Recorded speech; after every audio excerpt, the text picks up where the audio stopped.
Ассалаумалейкум қыздар. Бүгін сіздермен бірге жаңа туған нәрестедегі сарғаю, яғни жылтуға туралы айтамыз.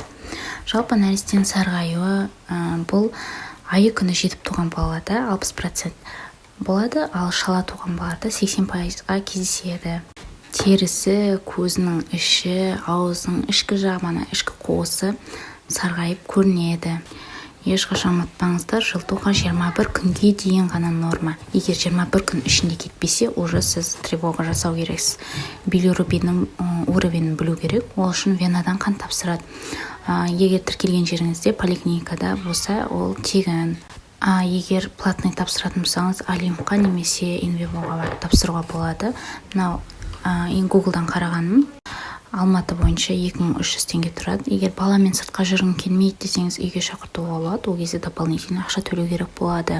Анализ тапсырардың алдында 2 сағат бұрын ембеу керек. Оны сағат 1-ге дейін түскі тапсыруға болады. Қорытындысы сағат 17:00-де шығады. Анализ қорытындысы шыққан бойда қараймыз. Билирубиннің мөлшері 120 болса, ол нормально. Бұл кезде балаға су беріп күнге шығарсаңыз жеткілікті. Билирубин мөлшері 150-250 болатын болса, сразу областной детский больница барамыз. Билирубин 250-400 болса, ядерный жылтуға срочно скорый шақырып сізге больницаға жату керек. Енді сұрақ не істейміз? Заң бойынша новорожденный деп, ол 28 күнге дейінгі баланы айтамыз. Значит, 28 күнге толмасаңыз, без направления больница оңай жатуға болады. Ал 28 күннен хоть бір күн асып кетсеңіз, направление керек болады. Инфекционныйға больницаға барып, өзіңіз және балаңыз анализ тапсырып, сонда ғана больницаға жатасыз. Сол үшін ертерек анализ тапсырып, бала 28 күнге толмай тұрып, әрекеттену керек. Внутривенная система салады, бауырға грелка қояды, фотолампалар, сонымен жазылып шығасыз, иншалла.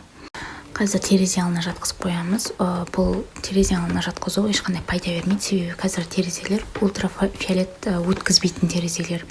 Егер күн жылы болса шешіндіріп, немесе өте жұқа киіндіріп, дала жатқызып қоюымыз керек. Хафитол, урсасан, урсафалк деген дәрілер береді. Урсасан өте қышқыл болғандықтан глюкозамен қосып бергенде тәтті болып дәм білдірмейді. Билирубин миға өте улы әсер ететін зат, сондықтан нормадан жоғарылып кетсе, ми жасушаларына сіңе бастайды. Соның салдарынан қалпына келмейтін ДЦП, миға қан құйылу сияқты өзгерістерге алып келеді.